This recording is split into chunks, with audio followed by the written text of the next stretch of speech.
చూసిన బ్రహ్మ విష్ణువులకి ఈ యూనివర్స్లో అత్యంత శక్తివంతుడు శంకరుడే అనే కనివిప్పు కలిగింది. శివుణ్ణి మించిన శక్తి ఏమీ లేదు అని నమ్మారు. ఆ కథ ద్వారా శివుడికి అంతం లేదు అని అర్థం అవుతుంది. అందుకే శివుణ్ణి స్వయంభూ అంటారు. అంటే భగవంతుడు శివుడికి అసలు అంతం అనేదే లేదు. ఎందుకంటే శివుడు అమరుడు. శంకరుడికి సంబంధించిన ఒక ప్రసిద్ధ విషయం గురించి కూడా మాట్లాడుకుందాం.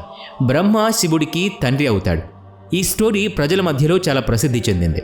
ఒకవేళ ఈ స్టోరీ నిజమైతే అసలు ఏ విధంగా శివుడు బ్రహ్మకి పుత్రుడవుతాడు? ఈ ప్రశ్నకు సంబంధించి విష్ణు పురాణంలో ఒక కథ కూడా ఉంది. విష్ణు పురాణం ప్రకారం భూమి, ఆకాశం అలాగే ఈ పూర్తి యూనివర్స్ నీటిలో మునిగిపోయి ఉంది. ఆ సమయంలో విష్ణువు తప్ప ఇంకెవరూ కూడా లేరు. ఆ సమయంలో కేవలం విష్ణువు మాత్రమే నీటి మీద తేలుతూ ఉన్నాడు. ఆ తర్వాత విష్ణువు నాభి నుంచి ఒక కమల పుష్పంలో బ్రహ్మ జన్మించాడు. బ్రహ్మ విష్ణువులు ఇద్దరూ కూడా ఈ యూనివర్స్ గురించి మాట్లాడుతూ ఉన్నప్పుడు మధ్యలో శివుడు ఉద్భవించాడు. అప్పుడు బ్రహ్మ శివుణ్ణి గుర్తుపట్టాడు.